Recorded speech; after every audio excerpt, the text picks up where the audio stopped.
Reef Beef with Ben and Rich. This is a great podcast show. We also have Humble Fish, everything you need to know about quarantine fish. Because you got to introduce. Huh? Not it. Not it. You have to introduce. I never did that. Hi. Hi, welcome to Derek's.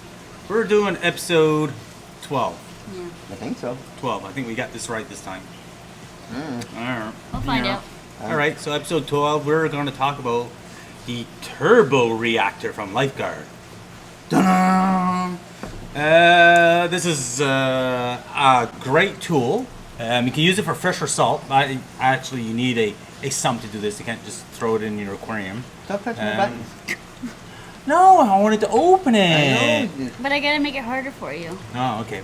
Anyway, so the nice about this reactor is it has its own pump.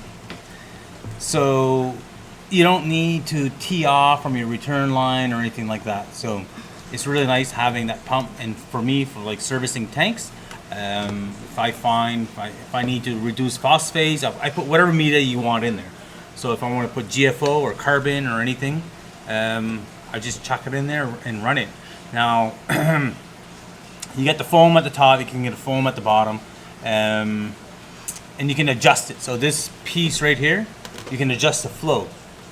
So the pump is going to pump water through here, go through your carbon or GFO or whatever you want to use. And you don't want your GFO or your carbon go higher than the sponge, right? Because you don't want it to exhaust your media out of the output and making a mess. So you're able to control the flow so that your carbon or GFO, whatever your media you're using, is just dancing here. So that is the whole idea. Back in the days, like I said, we used to tee it off, return pumps, and it was just a pain. At least with this, I just bring this to wherever contract I want to go and drop it in the sump, plug it in, adjust it, see you later, I'm done. Yep. So it's real nice. So the top comes off. That's why they were playing with the screws here.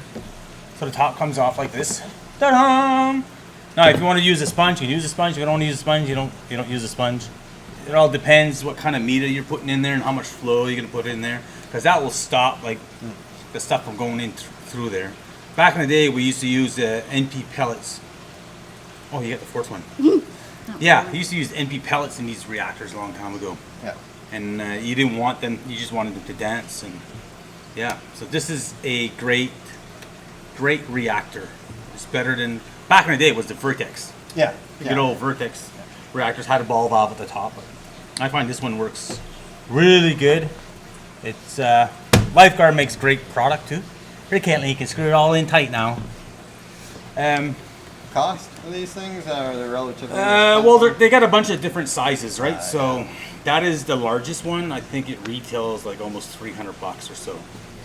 But yeah, they got smaller size depending on how much media you're gonna use on. Like most of my tank contracts are big tanks, 180 up. So we got some small ones out there, but it's like for tank maintenance, it's a great tool.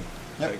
Like I said, you just chuck it in, leave it run for a week. Find the water's yellow, or you put some meds in the tank or something like that. You get phosphate issues, run GFO, and just polish the water. So yeah. That is my episode 12 of the Lifegard.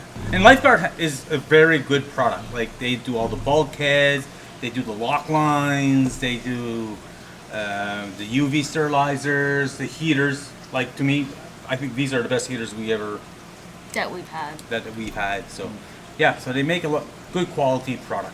Yep. So, yeah, that's it. Thanks for watching.